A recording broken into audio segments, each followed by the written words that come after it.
चलिए सीधा रुख करते हैं पटना का, जहां से आपको सीधी तस्वीरें हम दिखाते हैं। चलिए सीधी तस्वीरें पटना से आपको दिखाएंगे, जहां पर गणतंत्र दिवस के मौके पर झंडोत्तोलन होना है। उससे पहले की तस्वीर हम आपको दिखाना चाह रहे हैं और सीधा रुख अब पटना का करेंगे, जहां से सीधी तस्वीर हम आपको दिखाएंगे। और हमारे संवाददाता रवि एस नारायण सीधे हमारे साथ जुड़ गए हैं। रवि, गांधी मैदान में झंडोत्तोलन होना है, क्या कुछ तैयारियां वहां पर चल रही है, क्या समय सुनिश्चित किया गया है, ये जरा दर्शकों को बताइए।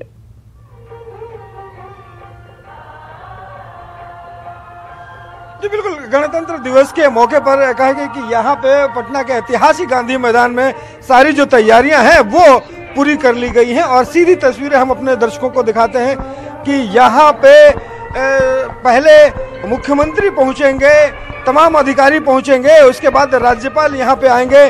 उनका जो समय तय हुआ है वो 8:45 पर जो है वो यहाँ पे सीएम पहुंचेंगे। उसके बाद राज्यपाल पहुंचेंगे, झंडोत्तोलन होगा, सलामी दी जाएगी और उसके बाद 9 बजे जो है उनका अभिभाषण शुरू होगा। सबसे बड़ी बात आपको बता दूं कि आज के दिन लगातार जो है वो झांकियां निकाली जाती है। बिहार के अनेक जो विभाग है वहां के द्वारा यहाँ पे झांकियां निकाली जाती है और इसी के तहत आज जो है 14 विभाग बिहार सरकार के जो है वो झांकियां निकालेंगी। और उसमें कई जो प्रगतिशील बिहार को लेकर के जो बिहार की योजनाएं हैं उसे लेकर के, दहेज प्रथा, बाल विवाह, इन तमाम मुद्दों पे जो है वो झांकियां निकाली जाएंगी। लोगों को बिल्कुल रवि, आगे भी हम आपसे जुड़ेंगे, लगातार यहाँ पर दर्शकों को लाइव तस्वीरें भी दिखाएंगे, लेकिन फिलहाल तमाम जानकारी के लिए आपका शुक्रिया।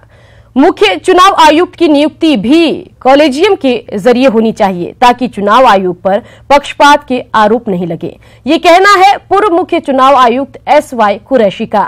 नेटवर्क 18 के खास कार्यक्रम राजनीति में SY कुरैशी ने आयोग से जुड़ी कई पहलुओं पर चर्चा की और कंसल्टिंग एडिटर वासिंद्र मिश्र के हर सवाल का साफगोई से जवाब दिया। आज पावर में जो होता है उसने एक दिन जाना, जो चीज ऊपर जाती नीचे गिरती है। पूर्व मुख्य चुनाव आयुक्त SY कुरैशी नेटवर्क 18 के खास कार्यक्रम राजनीति में दिल खोल कर बोले। नेटवर्क 18 के कंसल्टिंग एडिटर वासिंद्र मिश्र के हर सवाल का बेबाकी से जवाब दिया और आयोग से जुड़ी कई पहलुओं पर चर्चा की।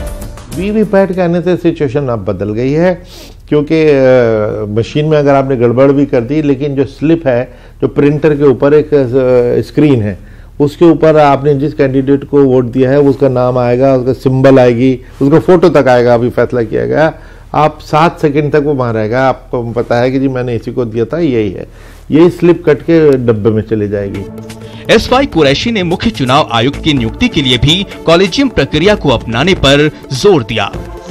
70 साल में इलेक्शन कमीशन ने जो रेपुटेशन हासिल की है, जब हम उस कुर्सी पे बैठते हैं तो हमें इसका एक बोझ महसूस होता है और बड़ी जिम्मेदारी का एहसास होता है कि भाई देखो, ये एक ऐसे पद पे आप बैठे हैं जिसको की गरिमा एक बुनियादी कॉन्स्टिट्यूशनल मैंडेट है, पूरे हिंदुस्तानी उसको देखते हैं, अपनी निगाह में रखते हैं, तो ऑटोमेटिकली कॉन्शियस एक्टिव रहता है और कॉन्शियस के खिलाफ ही डिसीजन होते हैं। 2019 में भारत में सभी चुनाव वीवीपैट के जरिए ही होंगे, इसके लिए आयोग की पूरी तैयारी है।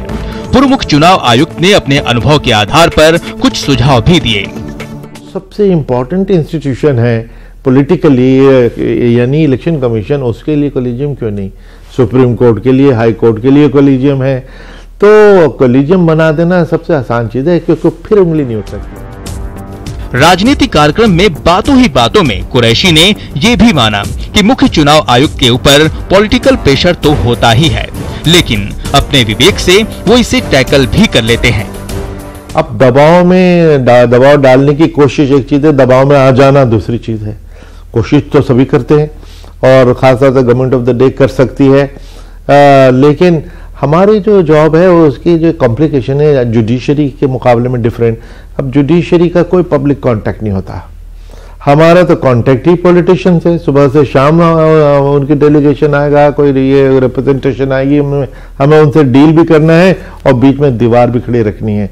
ये हमारा एक बैलेंसिंग एक्ट होता है, जिसमें अब तक 70 साल से आपने देखा कि हमने इसको निभाया है। Bureau report, ETV news.